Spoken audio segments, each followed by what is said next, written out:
533. Kembalinya inti naga Sunlong.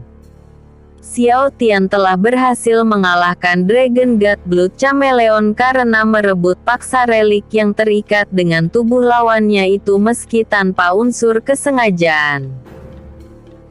Mayat Dragon God Blood Chameleon yang terkapar perlahan mengeluarkan inti naga yang sempat tertanam di dalam tubuhnya. Sinar merah menyala berbentuk bola dengan corak bintik-bintik berwarna hitam yang bertebaran di permukaannya kini melayang di atas mayat tersebut. Inikah yang disebut dengan inti naga Red Dragon? Aura iblis naga terpancar jelas dari bola ini. Tapi samar-samar aku juga merasakan aura kematian milik Blood Chameleon. Xiao Tian memegang inti naga Red Dragon dengan penuh rasa penasaran. Dan perlahan pergi meninggalkan ruang kekosongan setelah puas memperhatikannya. Open up. Xiao Tian keluar dari dalam lubang hitam. Dan kembali ke alam fana. White Dragon dalam versi raksasa. Sunlong serta Black Dragon dalam versi manusia. Nampak terkejut akan kedatangan Xiao Tian. Terlebih saat mereka melihat inti Red Dragon di tangannya. Kau mengalahkan dia hanya dalam hitungan detik. Tanya Sunlong dengan heran. Maksudmu? Xiao Tian asalnya bingung dengan ucapan Sunlong. Namun kebingungannya seketika sirna setelah menerima memori dari apa yang dilihat para klonnya. Saat itu, barulah dia menyadari bahwa ruang kekosongan memiliki efek menghentikan waktu. Jika pemilik akses seperti Kaisar Langit, Wukong atau Xiao Tian memasuki tempat tersebut, maka waktu di luar dimensi itu akan berhenti. Jika pemilik akses memasukkan makhluk lain yang tadi beri izin khusus menghabiskan waktu, maka waktu di ruang kekosonganlah yang akan terhenti. Karena ketentuan tersebutlah hubungan antara klon Dragon God Blood Chameleon beserta bangkal raksasanya terputus dengan fisik baru dengan inti naga. Jadi saat aku memasukkan fisik baru Dragon God Blood Chameleon ke dalam dimensi itu, dia berhenti bergerak karena waktu di sana berhenti.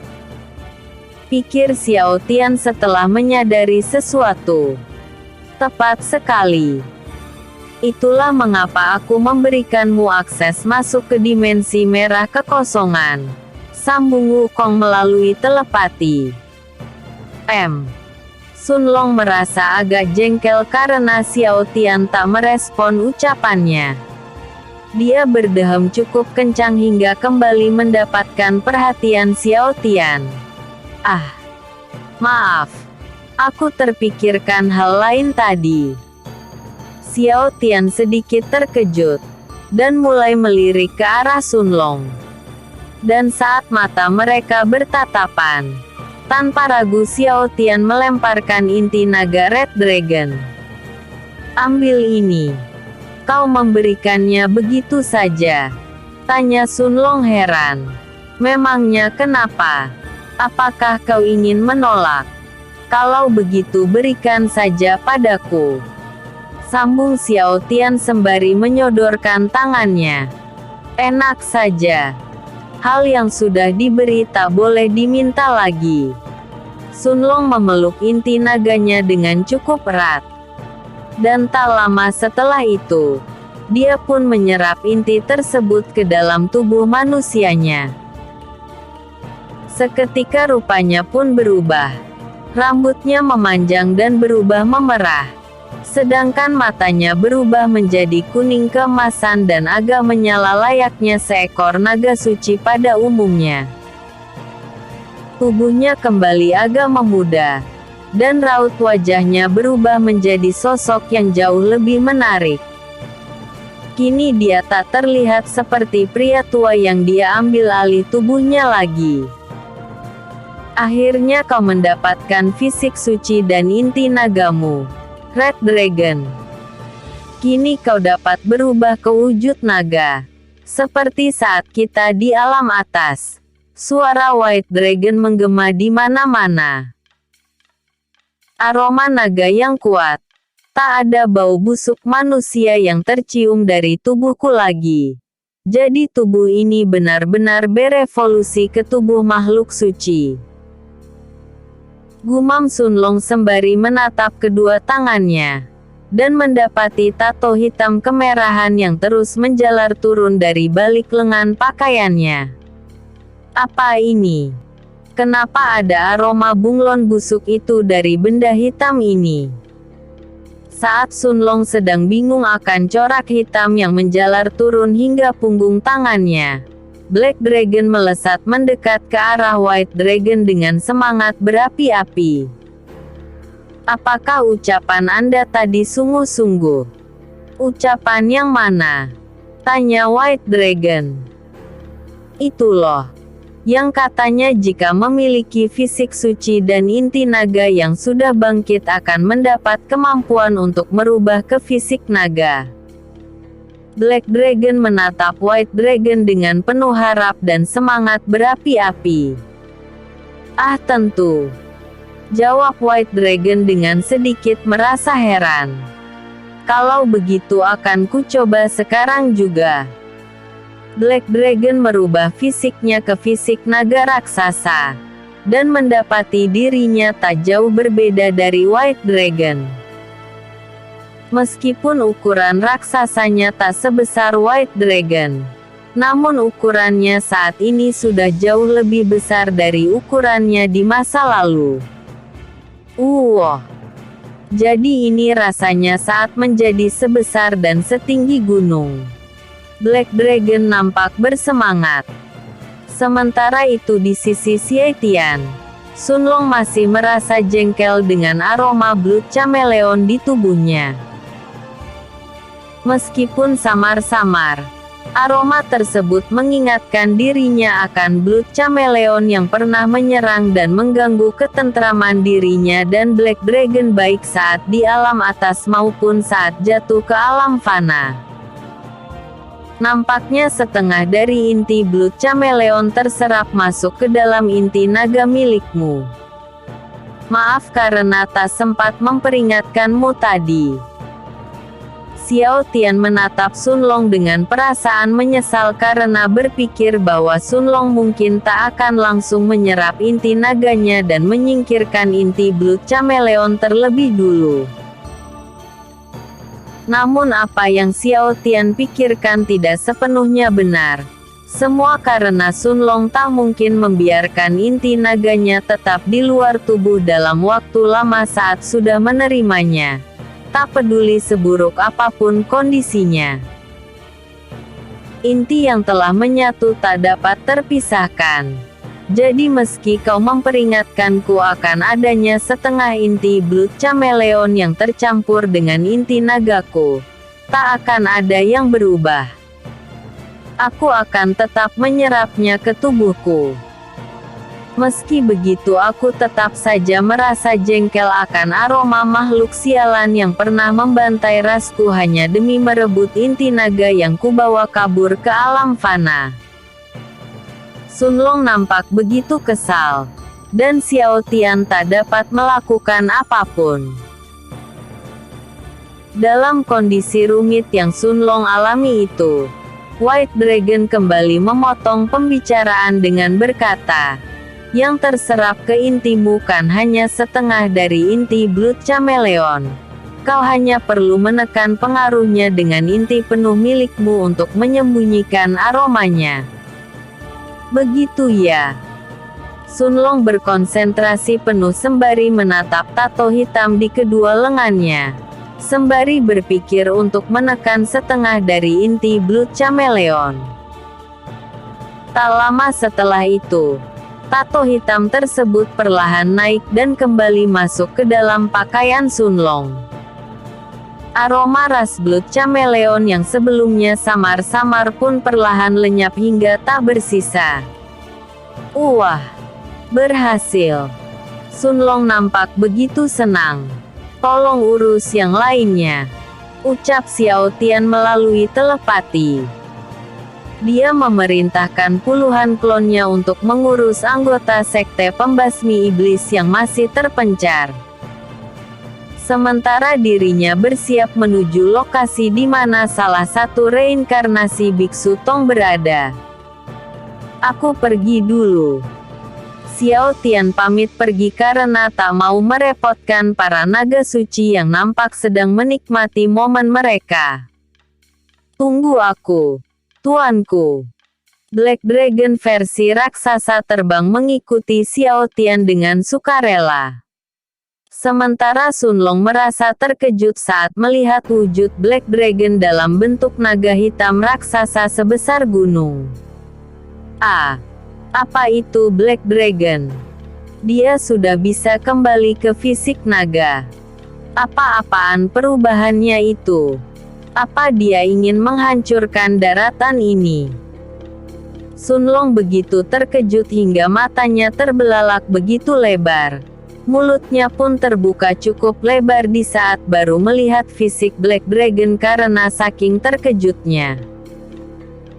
Dasar naga betina ini. Bagaimana bisa dia menggunakan fisik raksasa itu sembarangan? Apa dia mau mengamuk dengan fisik itu? Gumam Sun Long kesal. Kalau begini terus.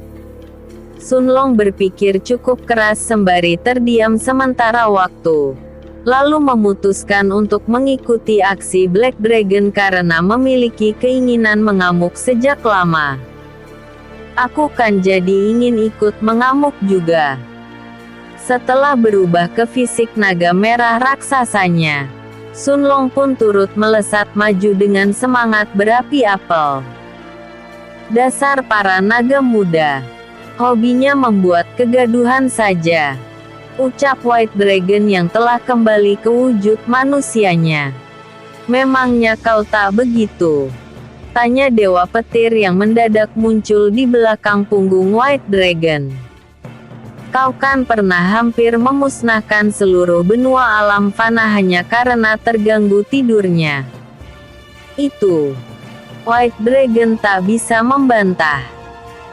Karena tak ingin membahas hal tersebutlah, White Dragon langsung merubah topik pembicaraan dengan berkata, "Kemana saja kau selama ini? Kemana lagi kalau bukan melindungi calon istriku?" Dewa Petir memasang tampang bangga. Jadi kau masih mengincar adik kecil Xiao Tian? Apa kau tak malu akan usiamu? Tanya White Dragon kesal. Lihatlah fisikku saat ini. Bukankah aku yang sekarang sudah pantas bersanding dengannya? Kukuku. Dewa Petir terkekeh sembari menyombongkan fisik anak kecilnya. White Dragon kehabisan kata-kata. Sementara Dewa Petir berhenti terkekeh setelah menyadari sesuatu. Apakah kau sudah mengingatku? Kau bahkan mengingat momen di mana kau mengamuk di masa lalu. Semua itu terlihat jelas dari caramu merespon ucapanku. Dewa Petir nampak penasaran. Kau benar. Ingatanku tentang para dewa dan teknik teleportasi memang sudah kembali. Semuanya kembali begitu saja tepat setelah aku berubah ke fisik naga raksasa. Nampaknya yang menghilangkan ingatan semua orang berasal dari alam yang sama denganku. Meskipun mungkin juga dia berasal dari alam yang lebih tinggi. Jawab White Dragon dengan serius. Setidaknya aku jadi punya teman bicara selain Xiao Tian terkait obrolan para dewa dan masa lalu yang dilupakan semua orang. Dewa Petir nampak lega. Kau juga bisa menanyakan hal itu pada Dewa Kera.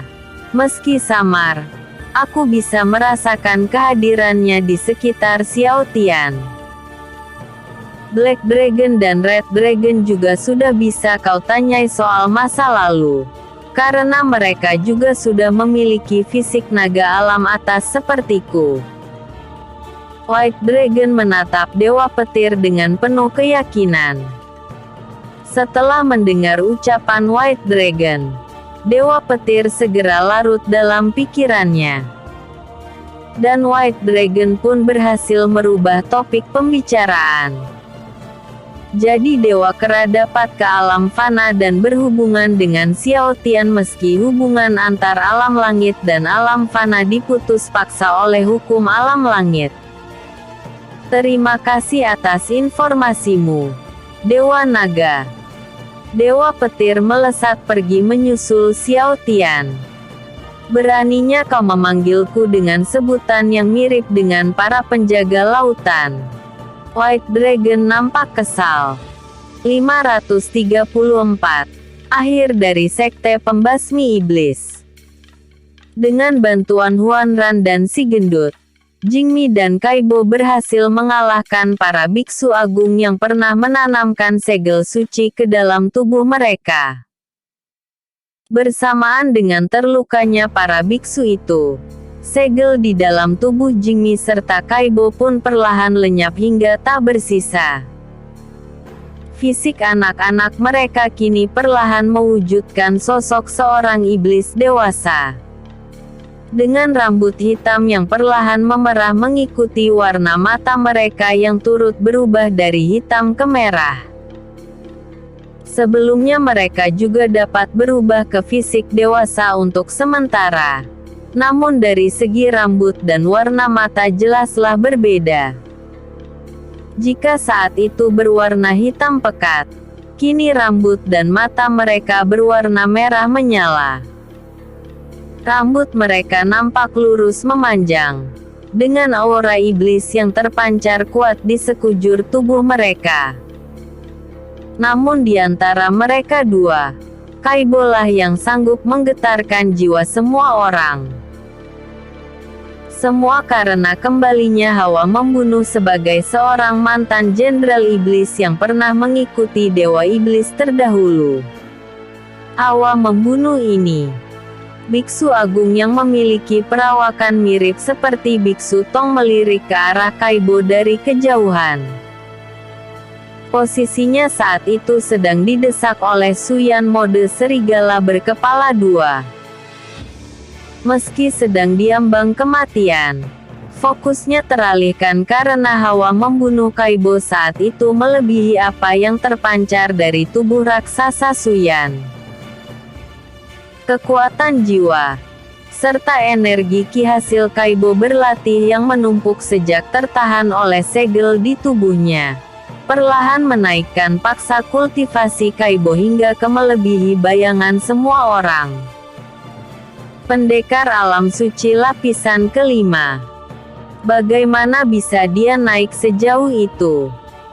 Para biksu agung gemetar ketakutan dan berakhir tewas saat Kaibo melesat mendekat sembari menghabisi mereka satu demi satu. Sepertinya Sekte Pembasmi Iblis kali ini benar-benar terbantai. Biksu agung berwajah mirip biksu Tong tersenyum dengan pasrah sembari menatap Kalbo dari kejauhan, membiarkan Suyan menjatuhkan cakar raksasanya untuk menginjaknya. Wosh! Kau pikir apa yang sedang kau lakukan? Xiao Tian muncul seketika sembari menahan cakar raksasa Suyan. Sementara para naga suci hanya menonton dari kejauhan. Suyan yang sedang kesal karena serangannya ditahan, terus menekankan cakarnya sembari berkata, "Apa maksud semua ini? Mengapa kau melindungi musuh?" Xiao Tian berpikir bahwa wajar jika reaksi Suyan yang tak sadar akan siapa yang hendak dia habisi itu karena ingatan mengenai para dewa telah lama sirna dari pikirannya sama halnya seperti kebanyakan orang di alam fana. Padahal nyatanya Suyan tak melupakan apapun mengenai teknik teleportasi hingga para dewa karena berbagi ingatan dengan sisi lainnya. Namun Xiao Tian yang tak tahu menahu akan fakta tersebut hanya bisa bersikap tenang. Sembari menyeringai pelan karena tak dapat menjelaskan secara rinci. Xiao Tian mendorong paksa cakar Suyan dengan tolakan energinya dan berkata, "Akan panjang jika ku ceritakan sekarang. Kau hanya perlu tahu bahwa tubuhnya sangatlah penting untuk ditangkap secara utuh." Suyan dan sisi lainnya hanya bisa mendeci dan kembali ke wujud manusia mereka. Anehnya fisik mereka kini menjadi dua. Tak seperti biasanya yang berwujud satu tubuh dengan dua jiwa. Sontak Liang Su yang tak jauh dari sana tersentak kaget dan bertanya-tanya mengenai manakah suaminya yang asli. Dari segi wajah keduanya nampak sama persis. Hanya gaya rambut dan warna mata saja yang nampak berbeda. Jika rambut Suyan yang asli hitam layaknya matanya yang biasa serta dalam keadaan terikat, maka Suyan yang satunya berambut putih panjang terural dengan mata serigala berwarna kuning keemasan. "Kau?" Suyan terkejut saat melihat wujud baru sisi lainnya. Sementara sisi lainnya hanya tersenyum sembari berkata, "Fisik avatar. Nampaknya ego kita benar-benar terpisah sekarang." "Siapa kau?" tanya Liang Su dengan penasaran. "Aku suamimu," jawab Evil Suyan. "Lebih tepatnya akulah suamimu," Suyan menyela. "Kau tak boleh membodohi istri kita. Bagaimanapun juga kita adalah satu. Meski tubuh dan pikiran kita terpisah, jiwa kita tetaplah terhubung karena awalnya hanyalah satu." Evil Suyan menanggapi, "Ego yang terpisah. Ini hanya terjadi pada pendekar alam suci yang memiliki banyak kepribadian. Sama halnya dengan Blood Chameleon yang membuat fisik lain untuk pribadi lainnya. Hanya saja, kondisi Kaolan nampak aneh. Bagaimana bisa fisik avatar yang merupakan klon dari fisik asli, memiliki kekuatan di atas fisik asli?"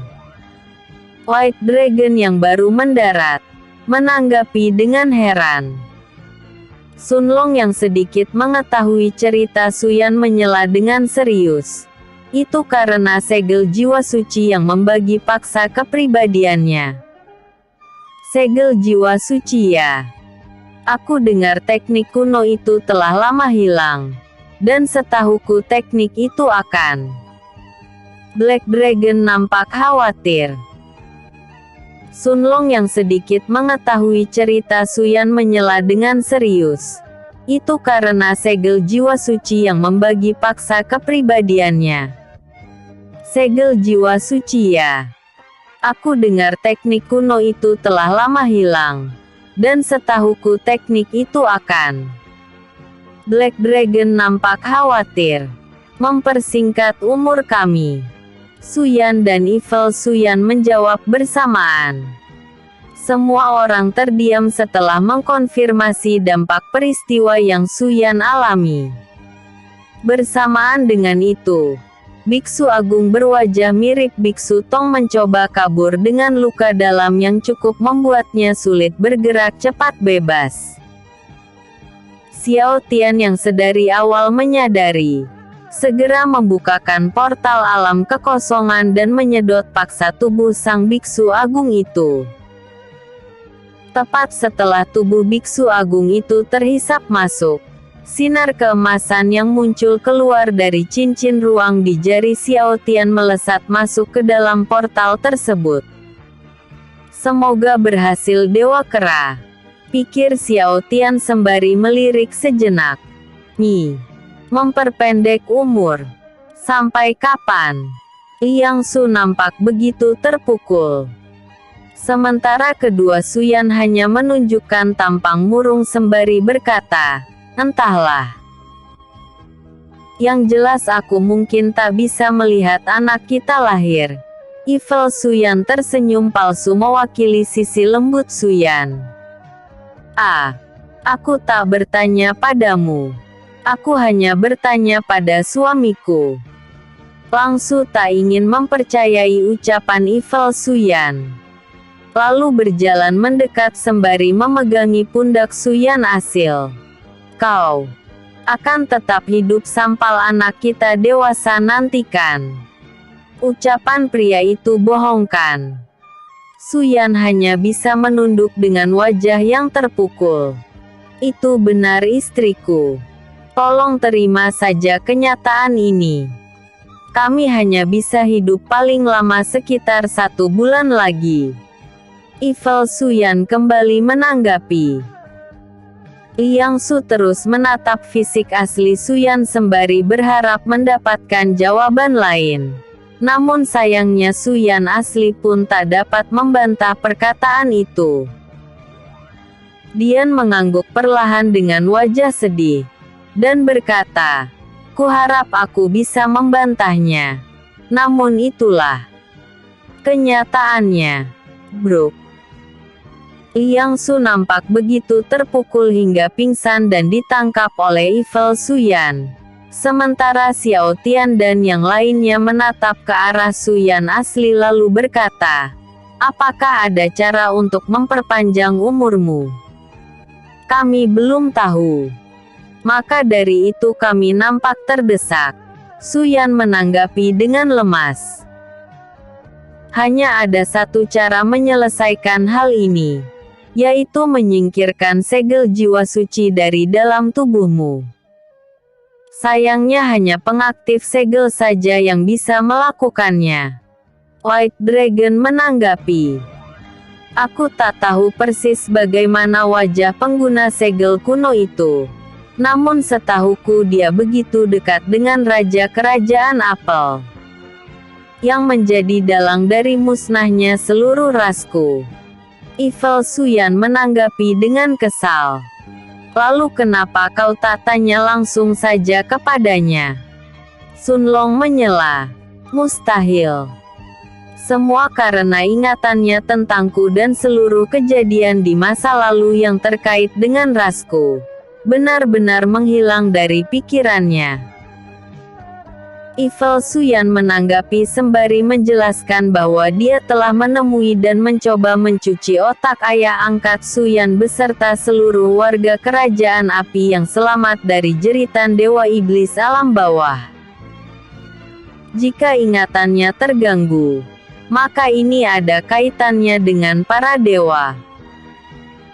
Xiao Tian berpikir demikian karena sepengetahuannya, perwujudan dari hukum langit telah melenyapkan segala bentuk ingatan mengenai dewa dan teknik teleportasi dari pikiran para makhluk alam fana.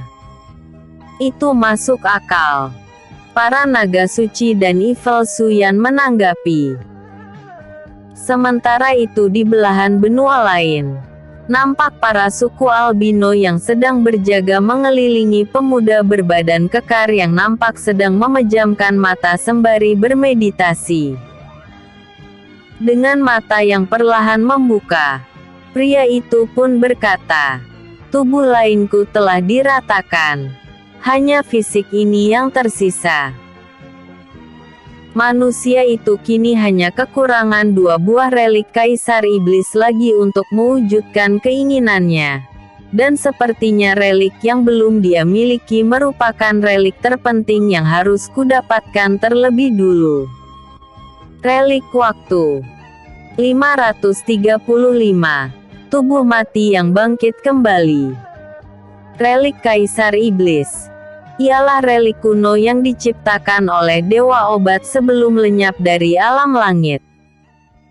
Relik yang tercipta dari inti vampir generasi pertama serta kesadaran spiritual Gatien Yang. Makhluk transenden yang merupakan reinkarnasi Dewa Obat sebelum jatuh ke alam langit. Dengan alasan untuk menyegel para Kaisar Iblis yang menyalahi aturan langit, Gatien yang menciptakan 100 buah relik Kaisar Iblis untuk menyegel serta menyerap kekuatan dahsyat mereka. Padahal tujuan lain dari tindakannya itu tidak lebih dari hasrat menyatukan energi para kaisar iblis untuk membentuk fisik baru yang sanggup menahan roh ular yin yang miliknya. Yang terpaksa dia tekan dan keluarkan dari tubuhnya untuk diekstrak ke tubuh yang cocok dijadikan inang roh bela dirinya. Xiao Tian bukanlah pewaris roh bela diri ular yin yang pertama. Sebelum dia terdapat puluhan orang yang kebanyakan dari mereka tewas karena tak sanggup menahan energi besar roh bela diri legendaris itu. Meski begitu bukan berarti hanya Xiao Tianlah yang cocok menggunakan roh bela diri tersebut hingga bisa bertahan sampai sekarang. Kenyataannya lelah kebanyakan kandidat yang diketahui memiliki kecocokan terhadap roh bela diri tersebut tewas lebih awal di tangan para dewa yang tamak akan kekuatan sebelum kandidat itu benar-benar menguasai roh bela diri itu. Jika bukan karena dilindungi oleh Wukong dan Kaisar Langit, maka Xiao Tian pun akan bernasib sama seperti mereka. Dendam akan terusirnya dia dari alam suci yang tertinggi, membuat Gatin yang gelap mata. Dia menghalalkan segala cara demi mencapai tanah suci tertinggi lagi. Dan salah satu langkah gilanya ialah membantai klan Dewa Obat di mana dia terlahir demi menyerap kultivasi mereka. Tentunya aksi Gatin yang sangatlah rapi. Hingga tak ada yang mengetahui penyebab tewasnya klan kuno tersebut. Semua karena tak ada yang percaya bahwa dewa muda yang bahkan belum muncul gigi di mulutnya itu sanggup membantai abis seluruh klan dewa kuno. Gatin yang sangat pandai berpura-pura. Segala tindakannya telah dia rencanakan secara rapi. Semua berkat ingatan dari kehidupan sebelumnya yang ikut terbawa hingga ke kehidupannya yang sekarang.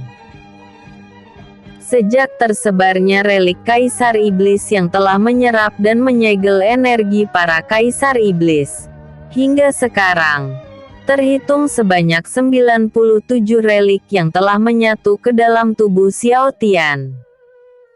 Sementara relik warna dan waktu masih belum menyatu dengan tubuhnya. Sementara relik Kaisar Iblis yang ke-100 masih disimpan oleh fisik asli Gatin Yang. Fisik Dewa Obat yang saat ini dirawat oleh Kaisar Langit yang mengira bahwa fisik tersebut telah benar-benar mati. Fisik Gatin yang perlahan membuka matanya. Dia disimpan di dalam sebuah peti mati yang dapat mengawetkan mayat.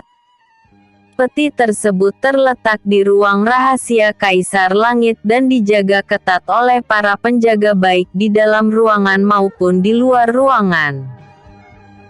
Bersamaan dengan terbukanya mata Gatin Yang, para penjaga seketika mengantuk dan jatuh tak sadarkan diri. Sret. Gatin yang keluar dari peti mati sembari menyeringai. Nampaknya avatarku telah berhasil melakukan tanggung jawabnya. Tak lama lagi aku bisa lepas dari kekangan kultivasi dan 3 perwujudan hukum. Gatin yang menyeringai sembari memunculkan bola putih yang merupakan relik ke-100. Relik yang tak sempat digunakan karena Sun Long yang merupakan Kaisar Iblis yang tersisa tak melanggar aturan langit hingga tak dijatuhi hukuman berupa penyegelan tubuh. Tap tap tap. Gatin yang berjalan keluar dan bersamaan dengan itu para dewa-dewi terjatuh tidur satu demi satu. Tanpa menyadari bahwa fisik Dewa Obat yang dianggap telah mati akan berjalan melewati mereka. Dari labirin rahasia hingga istana langit, Gatin yang berhasil lewat tanpa kendala sedikit pun. Saat telah mencapai penjara langit, barulah dia berhenti melangkah dan dilihatkan siluman kera berfisik mirip seperti Wukong.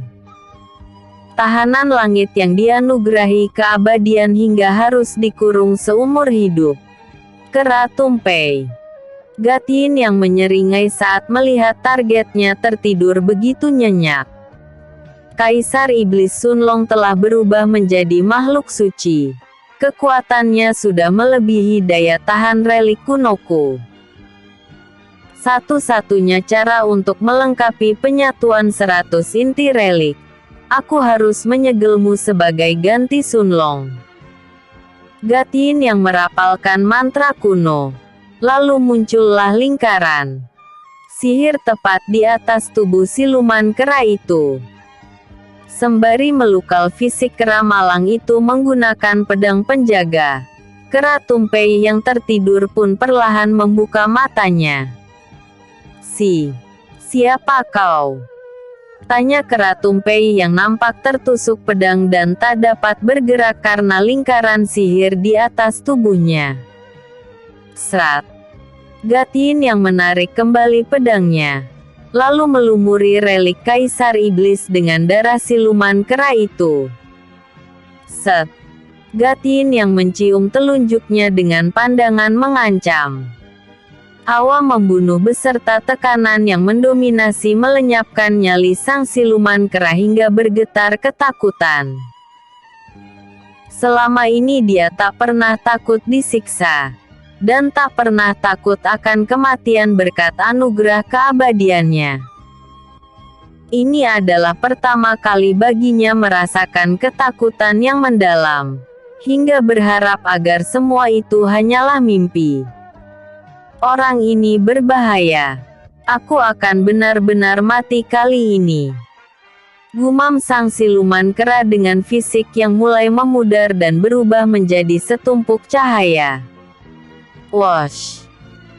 Cahaya yang merupakan esensi keabadian dari Kera Tumpei, melesat masuk melalui lingkaran sihir, dan berakhir masuk ke dalam bola putih yang digenggam erat oleh Gatin Yang.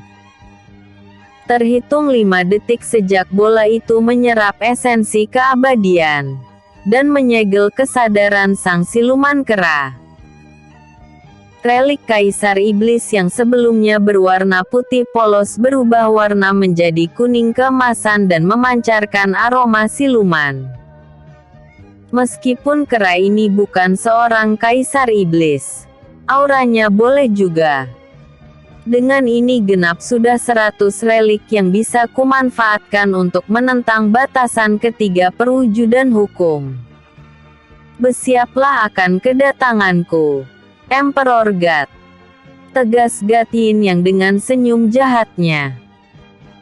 Sementara itu di alam kekosongan, Wukong nampak menyadari keanehan mengenai koneksi rohnya dengan avatar atau ego miliknya yang dia tinggalkan di alam langit. Meski tak mengetahui persis apa yang terjadi di alam langit, Wukong memiliki firasat bahwa sesuatu yang jahat sedang berada di sana. Setelah menyatukan kedua fisik reinkarnasi Biksu Tong, Wukong meninggalkan fisik tersebut dalam keadaan tak sadarkan diri dan memutuskan untuk memusatkan kesadarannya ke dalam fisik asli yang dikendalikan oleh avatar atau egonya. Wukong membuka matanya di alam langit, dan mendapati bahu seluruh dewa-dewi di alam langit terjatuh dalam tidur yang panjang. Tak ada satupun dari mereka yang bisa disadarkan tak peduli apapun yang dia lakukan. Awalnya Wukong khawatir, namun setelah selang beberapa jam para dewa-dewi terbangun bergantian. Pertanda bahwa Gatin yang sudah tak ada di sekitar mereka lagi. Dan kehebohan pun mulai merambat saat diketahui bahwa para tahanan langit yang dianugerahi keabadian telah menghilang dan hanya menyisakan genangan darah saja. Dengan ini, fisik lemah karena menggunakan teknik terlarang yang bisa membuat tubuhku seperti tubuh mati sudah benar-benar sembuh. Gatin yang menjilati darah di sekitar bibirnya. Darah yang berasal dari tahanan langit yang dia makan fisiknya berulang kali. sebelum menyerap keabadian mereka ke dalam relik emas di tangannya. 536. Keputusan Xiao Tian. Wash. Saat sedang berbicara dengan Suyan seketika Xiao Tian mendapatkan gambaran mengenai letak relik yang tersisa. Relik warna berada di tangan kesadaran terakhir Blood Chameleon yang tersembunyi di daratan siluman. Relik waktu yang tersegel di dalam tubuh Penatua Tianzong. Serta relik keabadian yang nampak tersembunyi di alam langit. Awalnya Xiao Tian merasa bingung akan relik ke-100 yang seharusnya tak ada. Namun kebingungannya menjadi menjadi sejak menyadari fakta bahwa orang yang memegang relik ke-100 falah gurunya sendiri.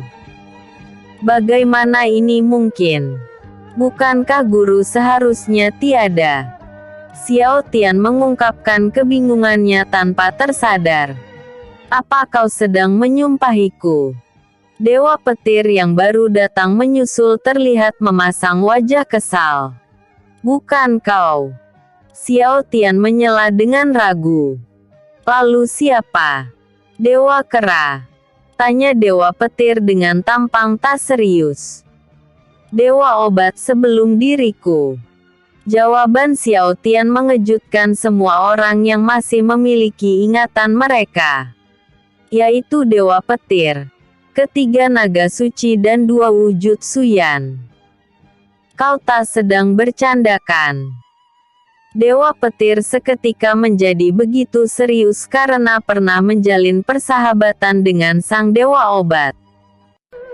Meski begitu dia tak langsung menyimpulkan bahwa orang yang Xiao Tian maksud benar sahabatnya. Secara dia tahu betul kalau sahabatnya telah tiada dan memerlukan 100 relik Kaisar Iblis untuk membangkitkannya kembali. Meski terasa samar, aku memang merasakan kekuatan yang aktif dari salah satu esensi relik di tubuh Xiao Tian. Nampaknya relik yang aktif merupakan relik vision yang dapat melihat segala hal hanya dengan memikirkannya saja. Tapi setahuku, relik tak akan aktif sendiri.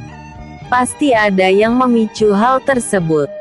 White Dragon nampak curiga. Namun tak dapat membuktikan kecurigaannya karena tak dapat mendeteksi avatar God Yin yang tersembunyi jauh di dalam kolam roh bela diri Xiao Tian.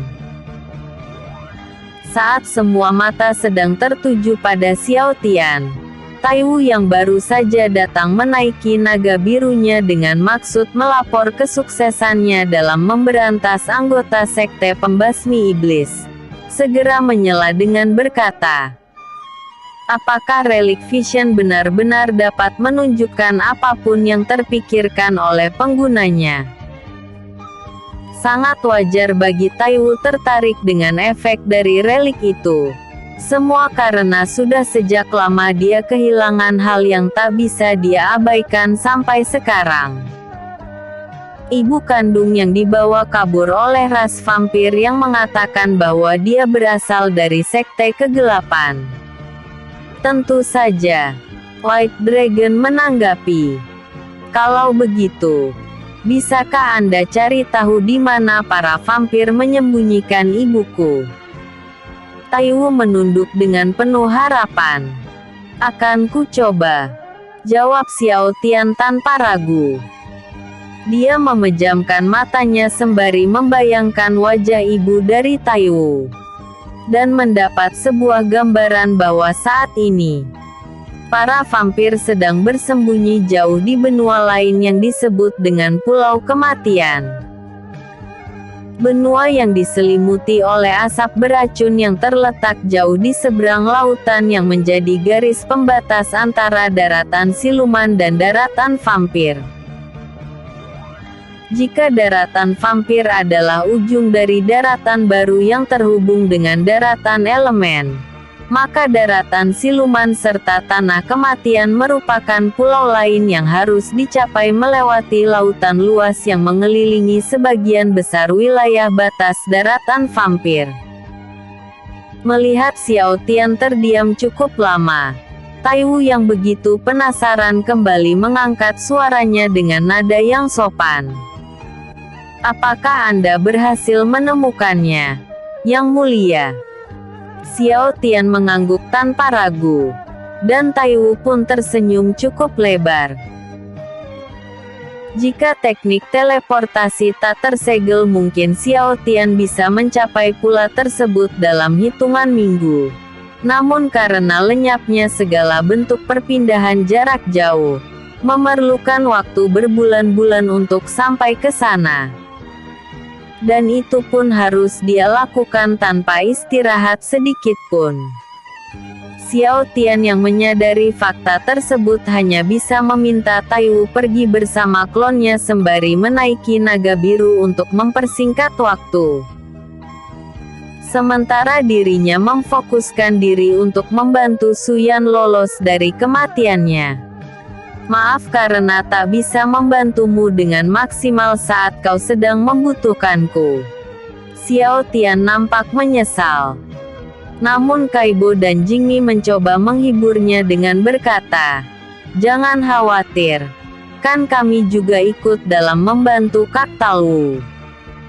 Menyebutku kakak dengan wujud dewasa itu. Bukankah seharusnya kalian mengganti cara kalian memanggilku?"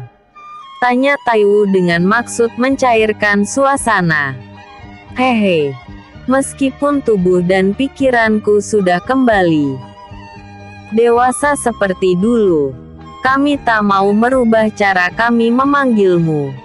Kaibo yang paham akan maksud ucapan Tai Wu turut mencoba mencairkan suasana dengan pura-pura tak peka. "Benar. Kami tak mungkin menyebutmu dengan sebutan belasa karena dalam pikiran kami sudah tertanam bahwa Kak Tai Wu adalah Kak Tai Wu."